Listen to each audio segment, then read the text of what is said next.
বাঙালির মহাপুজো দুর্গাপুজোর আগে হাতে আর মাত্র কয়েকটা দিন বাকি। পুজো উদ্যোক্তাদের প্রস্তুতি চরমে। আসানসোল থেকে দুর্গাপুর সব জায়গাতেই মণ্ডপে মণ্ডপে ব্যস্ততার ছবি।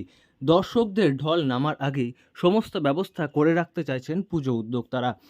আবহাওয়ার কথা মাথায় রাখা হচ্ছে। অন্যদিকে প্রশাসনিক স্তরেও প্রস্তুতি শুরু হয়ে গেল দুর্গাপুজোকে কেন্দ্র করে। দুর্গাপুরে দুর্গাপুজোর কার্নিভালকে কেন্দ্র করে ইতিমধ্যে প্রশাসনের বৈঠক সম্পন্ন হয়েছে। ঠিক করা হয়ে গিয়েছে পুজোর কার্নিভালের দিনক্ষণ। আপনাদের সকলের সহযোগিতায় এবং দুর্গাপুরবাসীর আন্তরিক চেষ্টা এবং উদ্দীপনায় আমরা তৃতীয় বছরের জন্য দুর্গাপুরে অত্যন্ত সমারোহের সঙ্গে আমাদের দুর্গাপূজার অন্তিমে মাতৃ প্রতিমা নিয়ে কার্নিভাল অনুষ্ঠিত করতে চলেছি। আগামী 14ই অক্টোবর যে জায়গায় এটা হয় ওই উইমেন্স কলেজের সামনে মূল মঞ্চ হবে। ইতিমধ্যেই দুর্গাপুরে দুর্গাপুজোর কার্নিভালের জন্য প্রশাসনিক স্তরে একটি উচ্চ পর্যায়ের বৈঠক হয়েছে, যেখানে প্রশাসনের সমস্ত উচ্চপদস্থ আধিকারিক থেকে শুরু করে পুলিশ কমিশনার, জেলা শাসক, মহকুমা শাসক, এমনকি সমস্ত বড় পুজোর উদ্যোক্তারা হাজির ছিলেন রাজ্যের পঞ্চায়েত মন্ত্রী প্রদীপ মজুমদারও। এবং সেখানেই ঠিক করা হয়েছে আগামী 14 অক্টোবর দুর্গাপুরে দুর্গাপুজোর কার্নিভাল অনুষ্ঠিত হবে। দুর্গাপুর উইমেন্স কলেজের সামনে তৈরি হবে পুজো কার্নিভালের মূল মঞ্চ।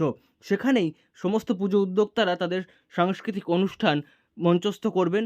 পাশাপাশি দর্শকদের যে ঢল নামবে তার জন্য সমস্ত ব্যবস্থা রাখা হবে। সব মিলিয়ে মহকুমা শাসকের উপর আয়োজনের ওর দায়িত্ব দেওয়া সামনে হয়েছে। দিয়ে রাস্তা ধরে আমাদের সব যেসব প্রতিমা এই নিরঞ্জনের ব্যবস্থায় আমাদের কার্নিভালে অংশ নেবেন তারা সকলে ওই রাস্তা দিয়ে তাদের একটা নিয়মবর্তিতার ভেতর দিয়ে আসবেন এবং প্রত্যেকটি পুজো কমিটি তার নিজস্ব সাংস্কৃতিক অনুষ্ঠান তারা ওই মূল মঞ্চের সামনে দিয়ে রাস্তায় অনুষ্ঠিত করতে করতে এগোবেন।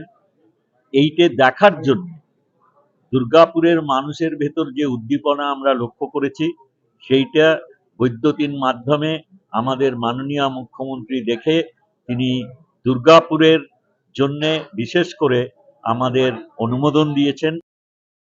পঞ্চায়েত মন্ত্রী প্রদীপ মজুমদার জানিয়েছেন, বৈদ্যুতিন মাধ্যমে শহরবাসীর উন্মাদনা দেখে দুর্গাপুরে পুজো কার্নিভালের বিশেষ অনুমোদন দিয়েছেন মুখ্যমন্ত্রী মমতা বন্দ্যোপাধ্যায়। তাছাড়াও পুজো কার্নিভালকে কেন্দ্র করে শহরবাসীর উন্মাদনা থাকে তুঙ্গে, তাই প্রস্তুতিও শুরু হয়ে গিয়েছে। দুর্গাপুর থেকে নয়ন ঘোষের রিপোর্ট, লোকাল 18 বাংলা।